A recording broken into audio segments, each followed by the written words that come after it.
Bugun sizlar bilan bu videoda agar nohaq bo'lsangiz qachondir uni tan olishingiz nima uchun kerakligini ko'rib chiqamiz. Dale Carnegie o'zining kitobida shu hikoyani aytib o'tgan, ya'ni uni iti bo'lgan va uni aylantirgan olib chiqqanda u kichkina it bo'lgani uchun bo'yniga arqonlar baylamasdan, burniga narsa to'smasdan ko'chaga olib chiqqan bo'lgan va ya'ni u yer o'rmon atrofi bo'lgani uchun endi olmaxonlar, bolalar shunaqa davr bo'lgani uchun Melisa ko'rib qolganda so'kkan. Sen shunaqani olib chiqyapsan, olmaxonlar bolasini yeb qo'yishi mumkin, yosh bolalarga tashlanishi mumkin desa, keyin hop deganda yana boshqa kuni, ya'ni bir ikki kun unaqa qilmasdan aylantirmaganda, keyin yana bir kun yana aylantirgan, aybini bilib turib, keyin yana Melisani ko'rib qolganda, Melisa gap ochishni boshlashdan oldin Dale Carnegie oldiga borganda, ming bor uzr, bilaman, o'tgan safar ham aytdingiz, shunaqa qilmasdan, bo'yinga hech nima baylamasdan olib chiqmagin deb desa, Melisa aytgan, baribir bu yerda hech kim yo'q-u, o'rmondamiz, odamlar yo'q, bilaman, kichkinagina kuchuk bo'lsa desa, keyin u gapirtirmasdan Dale Carnegie yana aytadi, baribir ham olmaxonlar yeb qo'yishi mumkin, yo bolachalarga tashlanishi mumkin desa, baribir ham aja seryozni qarab oryapsiz bu narsaga, sal nariroqda men ko'rmaydigan joyda olib yuring, hech qanday chiqisi yo'q degan ekan. Nima uchun bunaqa degan? Chunki Dale Carnegie sirazu borib o'zini aybini tan olgan. Chunki siz baribir kalta yeyishingizni bilasiz, ya'ni so'kish eshitishingizni, dakka eshitishingizni bilasizda, shuni o'rniga o'zingiz so'kib, ya'ni o'zingizni kritika qilib qo'yganingiz yaxshiroq. Chunki uni so'kishini siz o'ylanib, chidab yurmaysizda, shu so'kkan narsalarni o'ziga aytib qo'yasiz. Shunda sizni kechirish osonroq bo'ladi. Yana bitta hikoya bor. Bitta chizuvchi, ya'ni rassom odam bo'ladi va u o'zini rasmlarini odamlarga sotadi.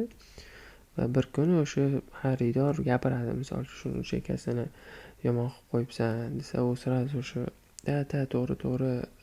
to'g'risi harakat qildim, u qildim, bu qildim, lekin shular joylari qolib ketib qoldi. Hozir to'g'rilayman, u bu desa, keyin u aytadi, yo'q, unaqa kichkina narsa unchalik ta'sir qilmaydi, baribir ham, prosta aytib qo'ymoqchi edim deb o'zini nima desa bo'ladi, yomon his qiladi. Bu yerda har doim o'z xatoingizni tan olsangiz, misol uchun tortishish mumkin edi, chunki u rassom hamma narsani biladi. Misol uchun qarang, qolgan narsalarni ko'rsangiz bo'ladi-yu, misol uchun bitta xatoga qilmasdan, men vaqtim olmasdan deb gapirishi ham mumkin edi, lekin misol uchun xatosini tan olib, sal bo'lsa ham pastroq kelgandan keyin narigi odam ham urushni xohlamaydi-da, ya'ni tezdagina hal qilib qo'yishni xohlaydi.